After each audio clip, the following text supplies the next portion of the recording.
It's time to rip the cover off what really works to ditch addiction, depression, anger, anxiety, and all other kinds of human suffering. No, not sobriety. We're talking the F word here, freedom. We'll share straight from the trenches what we've learned from leaving our own addictions behind and coaching hundreds of others to do the same. And since it's such a heavy topic, we might as well have a good time while we're at it.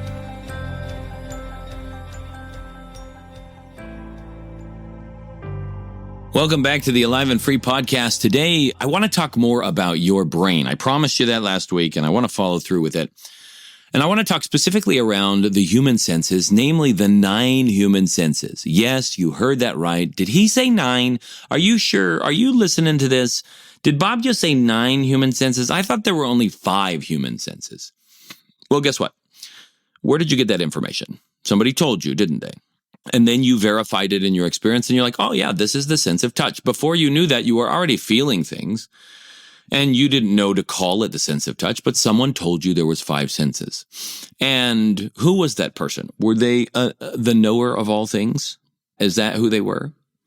Where did that idea start? These are great questions to ask yourself about everything that you believe about life, because even challenging the bedrock of certain things that you believe to be true can open up vast new possibilities for experience and for existence to explore and to set down suffering and pain that was needless and you didn't realize it was just because you accepted and took for granted something that somebody else taught that may not have been actually true, accurate, or may have only been partially true or something like that. For instance, the word protein.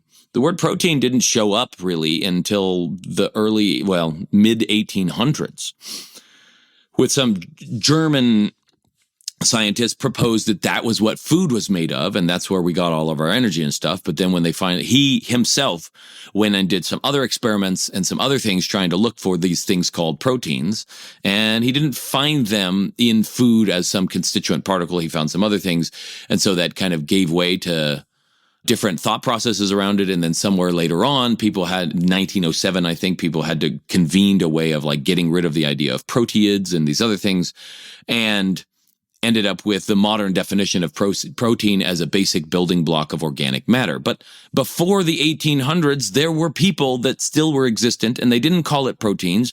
And they were living very incredible lives in different areas on the planet. And there were some that were living horrible lives.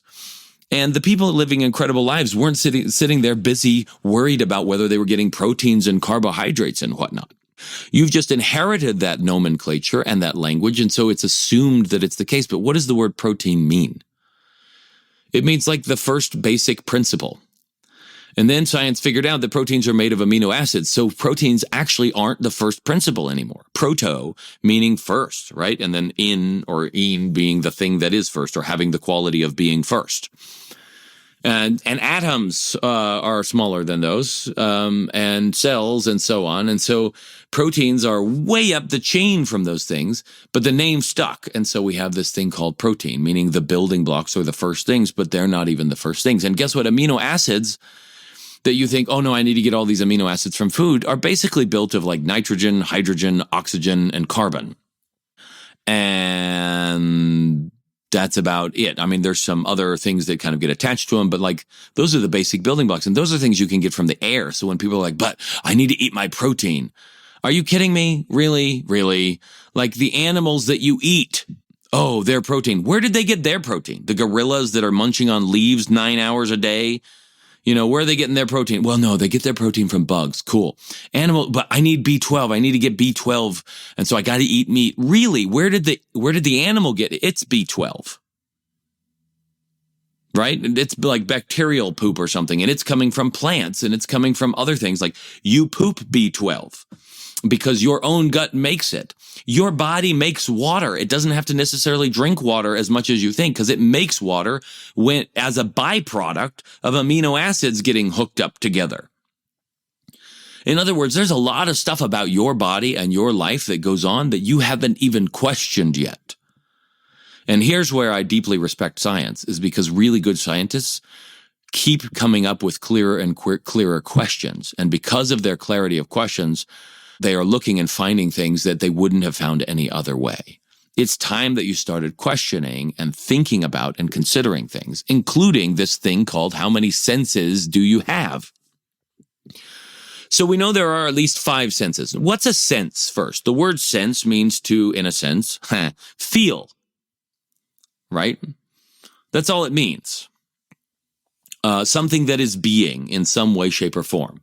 And so your senses are feelers, basically, and you're engaging and interacting with the world and gathering information with the world. They are your radar detectors. They are your alarms. They are the things that are telling you what's going on outside. You don't actually see the world as it is. You see the world as you've made it. In other words, your senses, the faculties and capacities that your body has to detect what's going on in the outside world, are feeding all that information to a central processing unit, like namely your brain, both the instinctive parts of it and the parts that are conscious. And then your brain is piecing those together in this masterful and instantaneous almost action of creating a worldview, of creating a 3-dimensional experience of reality inside of your own head. And it feels to you like you're seeing the outside world because that's how good you got at piecing things together. And you don't recognize that all of it is a projection of your own mind. If you want evidence of this, just look at your own finger in front of your face and then look at something that's behind your finger and you will see 2 fingers. In other words, if reality was what you were seeing, then you wouldn't see 2 fingers. You would see 1 all the time.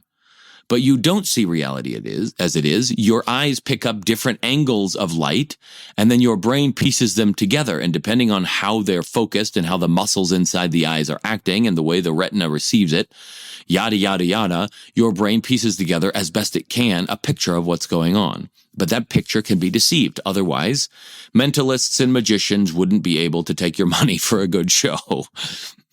Okay. And so your senses are just ways that you interact with the world. And there are more than 5 ways than you do it. Now, some people talk about dimensions, that there are this many dimensions to existence and so on and so forth.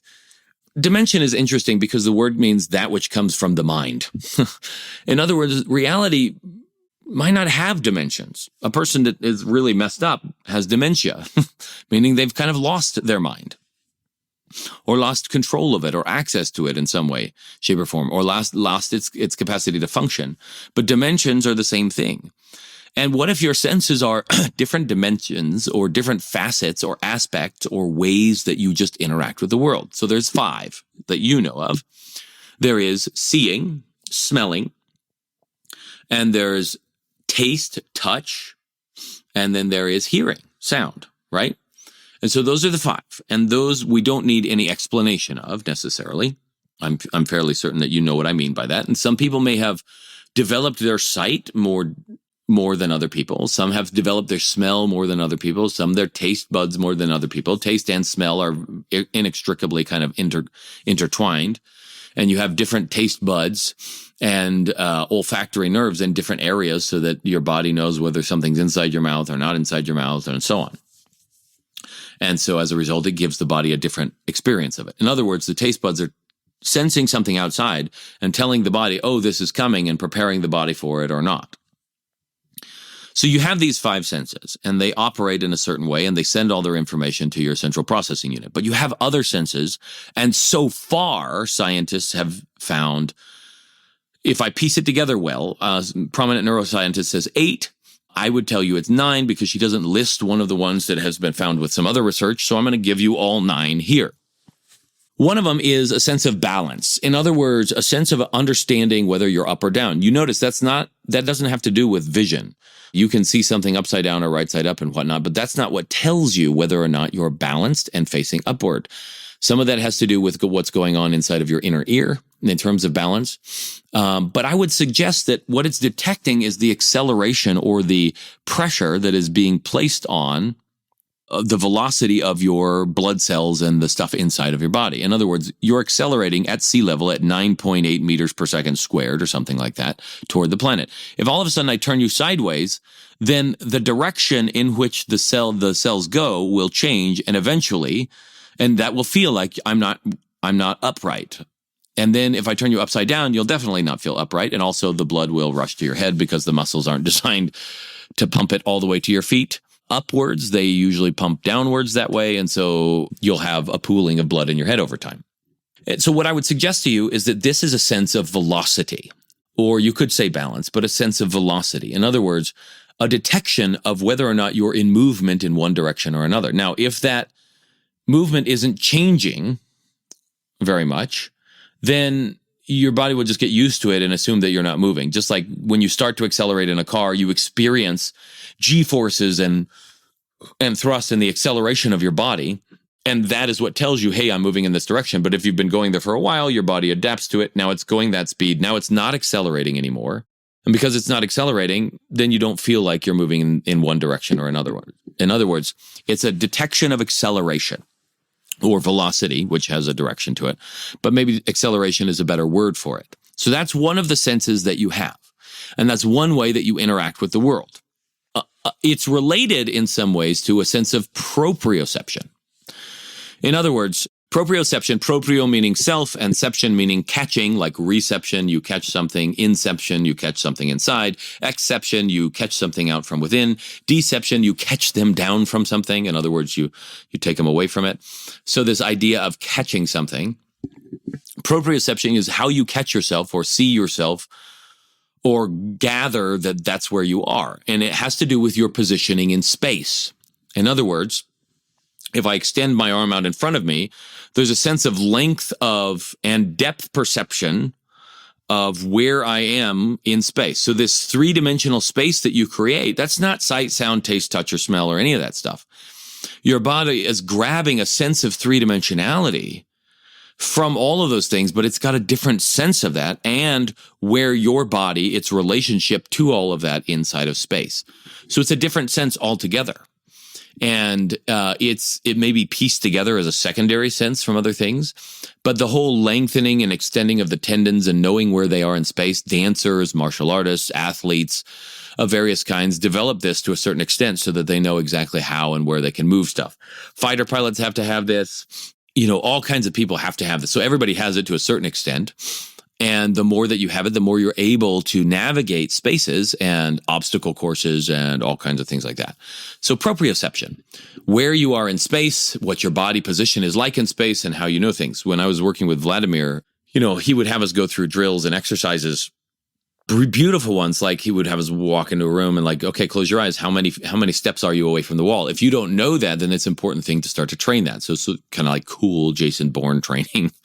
And so he'd have us close our eyes and walk that many steps.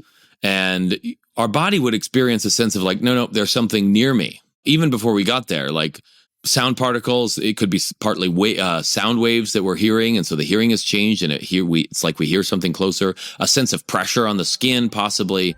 But ultimately, just developing a sense of space is something that's proprioception.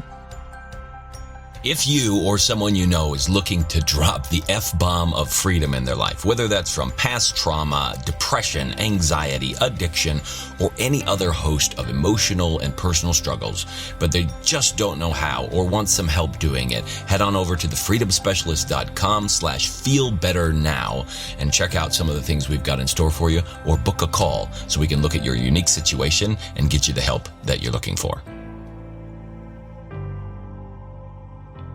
The eighth sense would be the electromagnetic sense. Now, this is something that a lot of people would be like, what are you talking about, Bob? Now, electromagnetism, the Earth has an electromagnetic field, and there are tribes of humans whose language is built around a deep understanding that humans can orient themselves in space according to the Earth's fields very, very easily. Electromagnetism itself, you get, and birds are using this to navigate, whales are using this, and sharks are using this to migrate. Back and forth and back and forth. So it's all over the place that animals of various kinds are using the Earth's magnetism and fields as wayfinders and points of direction. And humans do it too. So if these tribes of people were asked to move over on a bench, they would ask you to move north or south, west or something, rather than asking you to move right or left, because their language doesn't really operate in terms of relative markers like English does to say move right or move left. And as a result, if you took those people and you blindfolded them, which they have done, researchers have done, and you spin them around in a room and you ask them, okay, cool, which direction is north? They point to it inerrantly every single time. And after 20, 30 times, researchers are like, okay, fine, whatever. But if you put them into a room that is somehow magnetically sealed, then all of a sudden they can't figure out which way is north, and they start behaving in erratic patterns and hopping around in all kinds of different ways, just because now their ability to sense the magnetic field of the earth is gone. Now, that isn't sight, sound, taste, touch, smell, or any of that other stuff. That is literally a sense of where the magnetic fields of the earth are. Now, here's where I will take this deeper. One, there is biogenic magnetite, it's called that, in your ethmoid bone and in other parts in your body. Now, your ethmoid bone is the only bone of your skull that is not accessible from the outside, meaning you can't touch it with your finger unless you stick your hand way back into your eye socket. Only there, on the inner side of your eye socket, way back in there, and I don't recommend doing that because you might lose an eyeball. That's where that is. And so its connection with the eyes, they have found cells in the eyes that seem to home in on places and recognize locations on the planet, as if there's some magnetic trace to them. And somebody got a Nobel Prize for that sometime recently, I think, for identifying and recognizing some of the function of those cells in the eyes. And so this bone sits there like right behind your forehead.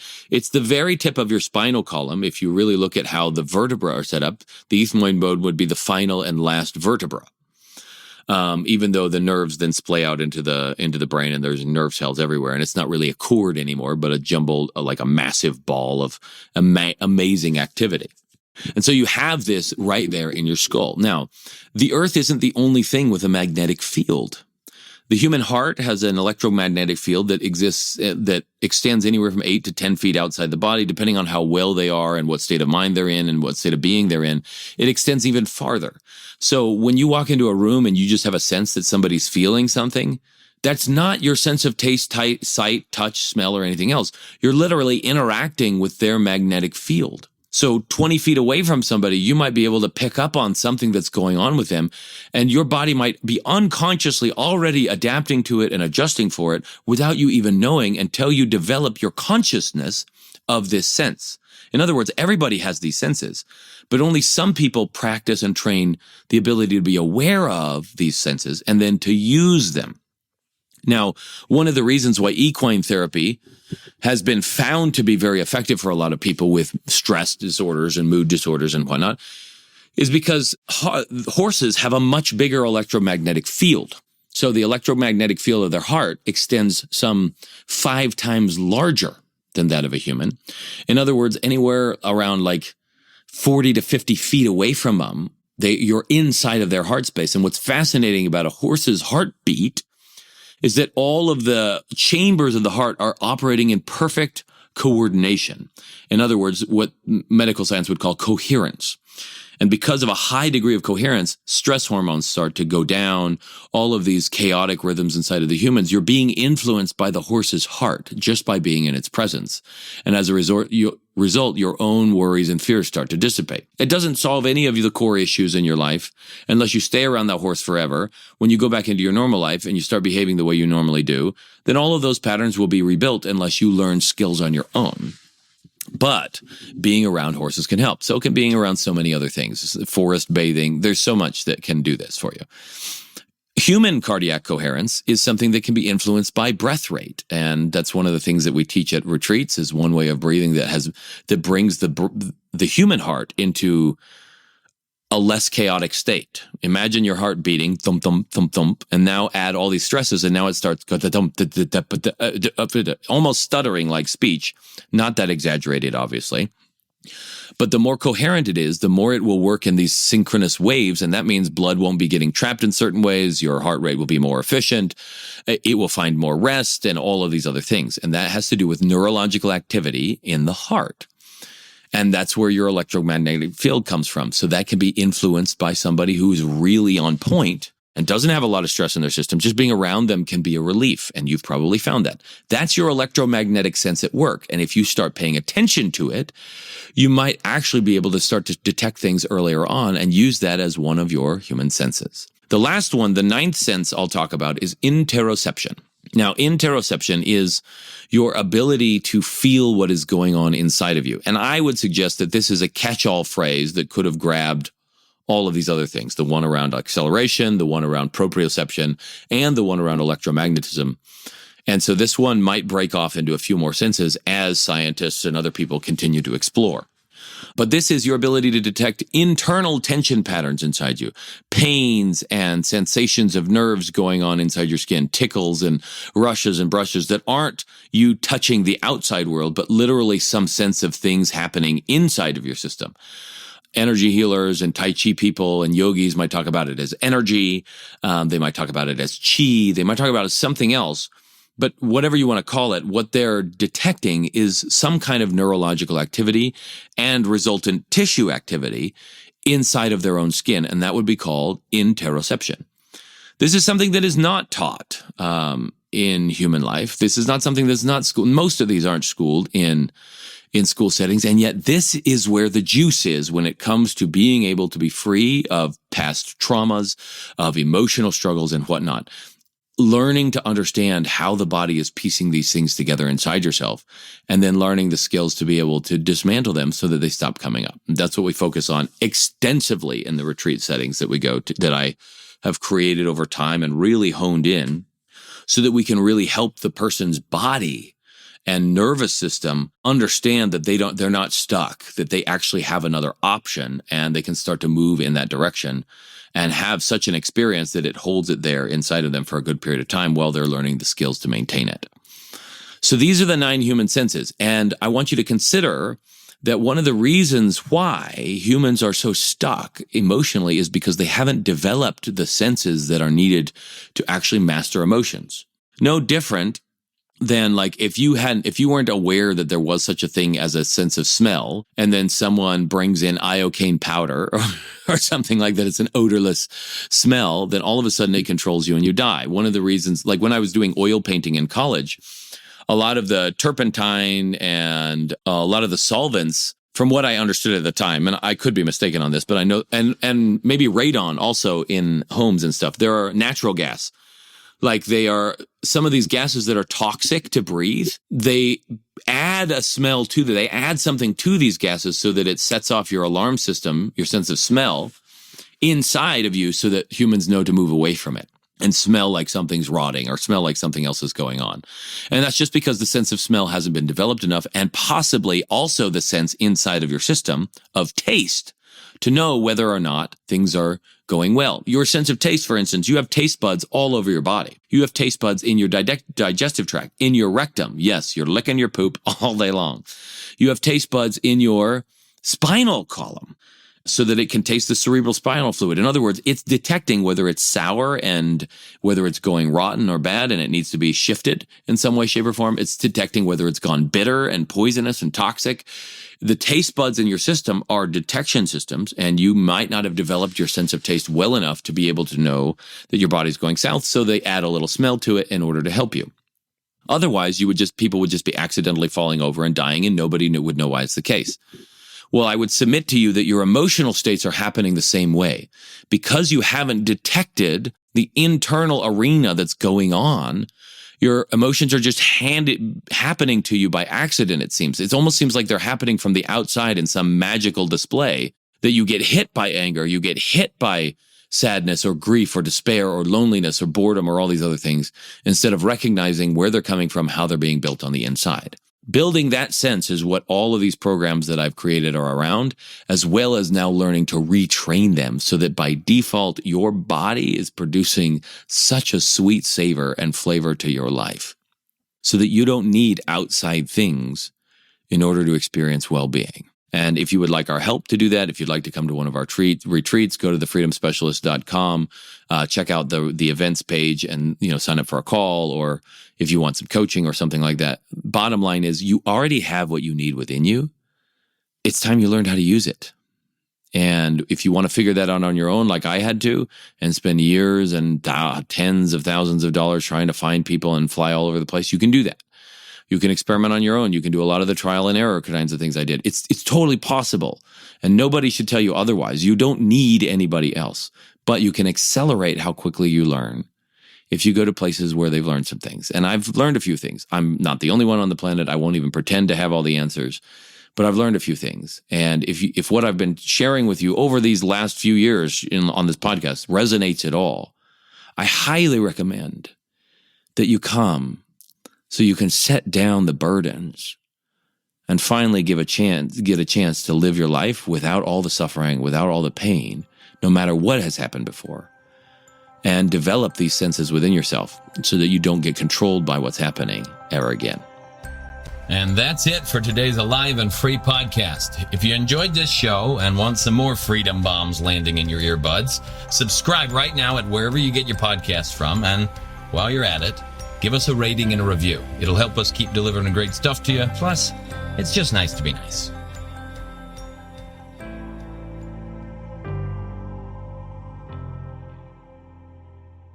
This is thepodcastfactory.com.